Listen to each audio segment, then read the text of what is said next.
Assalamualaikum warahmatullahi wabarakatuh. Kini saya akan membahas tentang babon. Sebelum itu saya mengucap Assalamualaikum warahmatullahi wabarakatuh. Kali ini saya akan membahas tentang babon, yaitu pada tanggal 17 Agustus tahun 1945 saya mengucapkan selamat Hari Kemerdekaan Rakyat Indonesia, dan saya akan memulai penjelasan saya.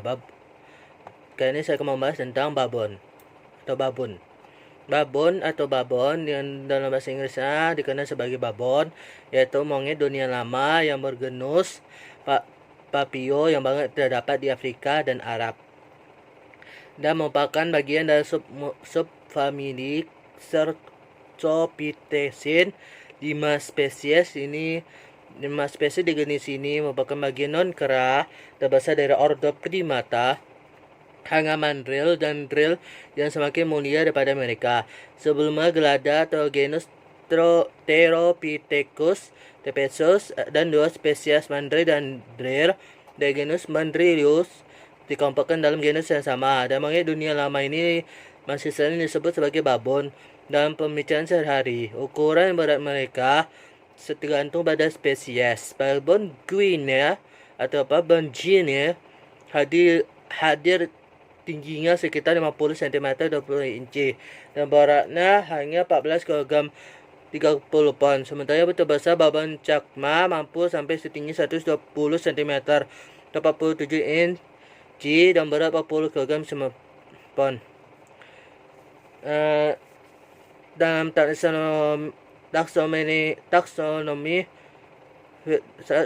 dan filogeni, 5 spesies Papio secara umum telah diakui meskipun berpihak kepada yang benar.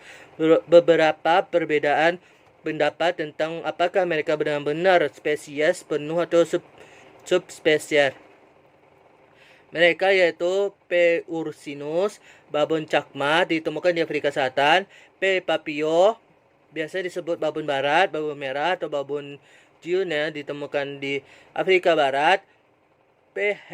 hamadryas, Papio hamadryas, P itu tinggal Papio hamadryas, babon hamadryas ditemukan di Tanduk Afrika dan Barat Daya Arab Saudi. Yang terus selanjutnya Papio anubis, babon anubis ditemukan di sabana Afrika Utara Tengah. Papio cynocephalus, babon kuning ditemukan di tengah-tengah selatan dan timur Afrika. Banyak penulis membedakan Papio hamadryas sebagai spesies penuh, tetapi mengasumsikan semua lainnya sebagai subspesies dari Papio cynocephalus dan menunjuk untuk mereka secara kolektif sebagai babon sabana. Ini mungkin tidak membantu didasarkan pada pendapat bahwa perilaku dan fisik babon hamadryas berlainan dengan spesies babon lain. Dan bahaya ini mencerminkan sejarah evolusi yang terpisah namun studi terbaru morfologi dan genetik Papio menunjukkan bahwa babon hamadryas semakin berhubungan semakin ketat dengan spesies babon dari utara, babon Guinea dan babon anubis, daripada spesies selatan babon kuning dan Chakma. Anatomi dan fisiologi. Semua babon itu dia memiliki ciri seperti anjing, rahang kuat dan gigi taring yang tajam, berpasangan, mata yang berdekatan, bulu yang tebal, kecuali pada moncong mereka, ekor pendek, dan bintik-bintik kasar pada pantat menunjuk mereka. Semua jenis babon menunjukkan dimorfisme seksual,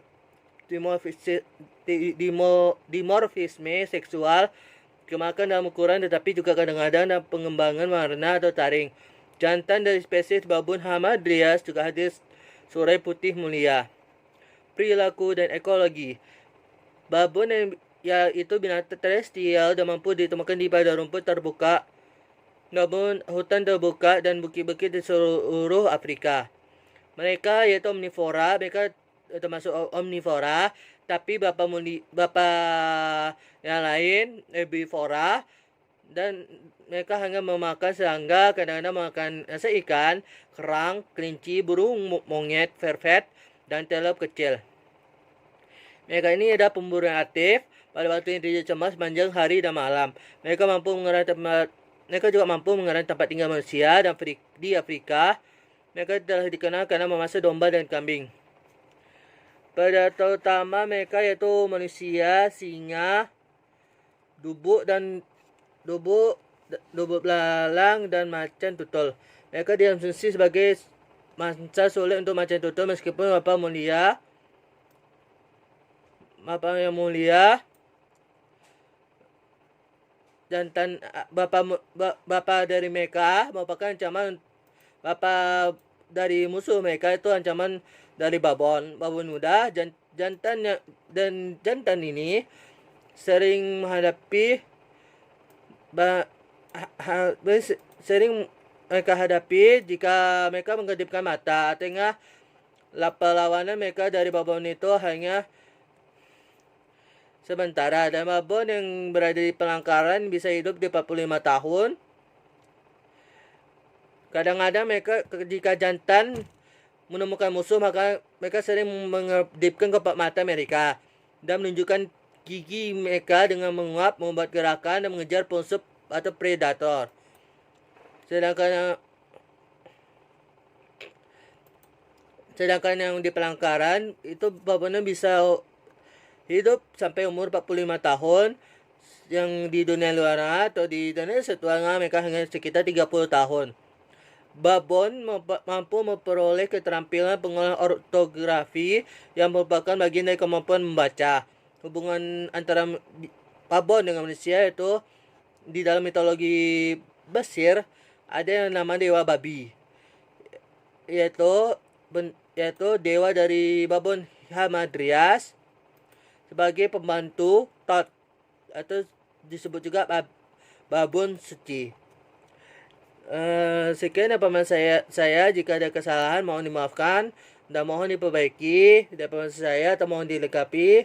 Wassalamualaikum warahmatullahi wabarakatuh.